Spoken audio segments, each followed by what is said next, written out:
Então, dentro dessa trajetória que a gente está fazendo em relação aos vícios, né, na modernidade, hoje a gente vai ver uma área, né, que eu considero relativamente recente, que é o que eu chamo de área erógena. Esse E vem de eletrônico.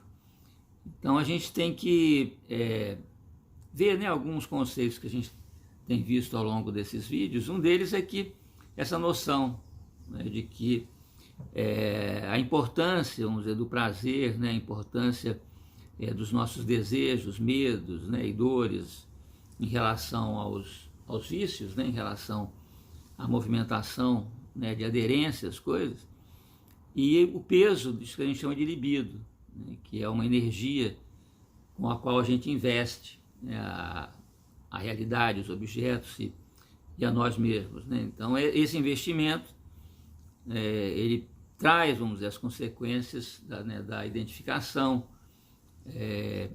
dos prazeres, né, das insatisfações, dependendo de como se dá esse processo, né? Então a libido ela tem uma afinidade muito grande com a fantasia, né, com a ilusão, né? Porque não importa para a libido, né, que o objeto ele seja real, ele seja necessariamente, né, tenha uma realidade concreta, desde que ele tenha uma efetividade, né, que ele permita essa descarga da libido. E na maior parte das vezes, a fantasia, né, a ilusão, ela permite, vamos dizer, um desfecho da libido mais efetivo do que a própria realidade, né? Portanto, tem essa tendência muito grande, né, da libido em relação à fantasia, né? Que a fantasia ela oferece já os objetos pré-preparados para o desejo, né? A fantasia ela é feita, né, para o desejo, enquanto que a realidade ela não é feita, né, para o desejo, ela não é feita para nos agradar, né? Enquanto que a fantasia, sim, ela tem como objetivo atingir o desejo, né? Então ela é muito mais realçada, ela é muito mais dividida entre o bem e o mal, quer dizer, então ela é muito mais palatável, vamos dizer, para o investimento libidinal do que a própria realidade. Então essa condição ela é muito forte, sempre foi muito forte para o ser humano. A nossa mente ela é um sistema virtual, né, que ela virtualiza, vamos dizer, aquilo que acontece, a realidade, né, através, né, do imaginário, através dos símbolos. Quer dizer, a gente lida com uma realidade baseada em fatos reais, mas ela é trabalhada, né, pelo imaginário, ela é trabalhada pelos símbolos, né, para a gente poder digerir e poder agir, né? Se a gente fizer uma metáfora, é como o estômago, né, que quando a gente se alimenta, né, o estômago ele tem enzimas, bactérias, né, que digerem o que a gente come. Então, quando não é possível essa digestão, a gente tem problemas, né, ali digestivos.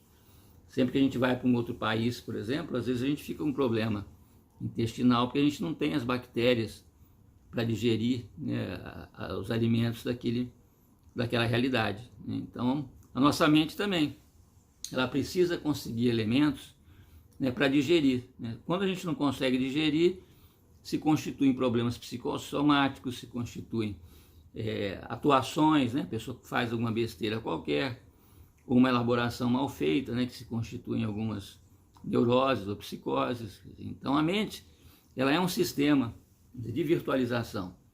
Então a gente tem uma afinidade muito grande com, né, o virtual, uma atração muito grande pela semelhança, né, que o virtual tem em relação à mente, no sentido de configurar os acontecimentos, a realidade, de acordo com aquilo que a gente consegue, né, ou que pretende digerir. Só que, na atualidade, né, esse virtual, ele vai cada vez mais se constituindo no próprio lugar que está aí o real, né, que a gente elabora, né? Portanto, é um avanço, né, muito significativo em relação ao que a gente tinha até então, né, em termos do que a gente chama, vamos dizer, de real. Então essa atração, né, ela começa sempre é a partir, vamos dizer, dessas importância da ficção, a atração pela ficção e pelo domínio, vamos dizer, sobre aquilo, né, os elementos que produzem, que promovem essas ficções. Esse termo, né, das máquinas surge na Grécia arcaica, né, tem uma frase, né, que o grego dizia, apó mekanis theos, né, que o latim traduziu como Deus ex machina, né, quer dizer, o Deus a partir da máquina. Só que essa máquina, né, para o grego significa um remédio, um expediente, né, um meio, né, uma mídia. E era um artifício muito usado, né, na constituição dos mitos, das lendas, né, das narrativas, que era quando, diante de uma situação sem saída, né, uma situação, né, que o narrador, né, constituía ali, né, em que se chegava a um problema insolúvel, que aparecia uma divindade, né, para resolver, para solucionar. Então, isso é que eles chamavam, né, desse Deus a partir da máquina, quer dizer, a máquina com uma solução externa ao humano, né, que vinha intervir e solucionar um problema, né, que na ordem do humano não tinha solução. Então, esse remédio, né, esse expediente, esse meio, vamos dizer, externo, que o grego entendia como máquina, né, e até hoje isso tem a ver com o nosso conceito de máquina, aquilo que vem de fora do humano, né, para solucionar as situações que o humano não consegue resolver, apesar de ter sido o próprio humano que criou essa ordem, essa confusão, quer dizer, era o próprio autor, né, que criava a confusão e depois ele precisava de uma intervenção externa para resolver aquilo, né, uma solução forçada, né, vamos dizer, para a história que ele estava desenvolvendo. Então essa relação com a máquina, ela substitui, né, ela está muito ligada com a relação com o divino, com Deus, né, porque, né, o Theos, né, e a máquina, eles surgem no mesmo conceito. Então hoje, né, cada vez mais a tecnologia ela ocupa esse lugar ali do divino, né, daquilo que vai dar as respostas, né, aquilo que vai servir como certo parâmetro da própria realidade, da própria verdade. Então isso exerce uma atração muito excitatória, né, não só no conteúdo, né, que é um conteúdo fantástico, né, um conteúdo que se presta muito bem à libido, como no manejo, né, essa sensação, essa pulsão de domínio da gente manejar esse instrumento que está hoje em dia no lugar da própria produção do real, né, da realidade.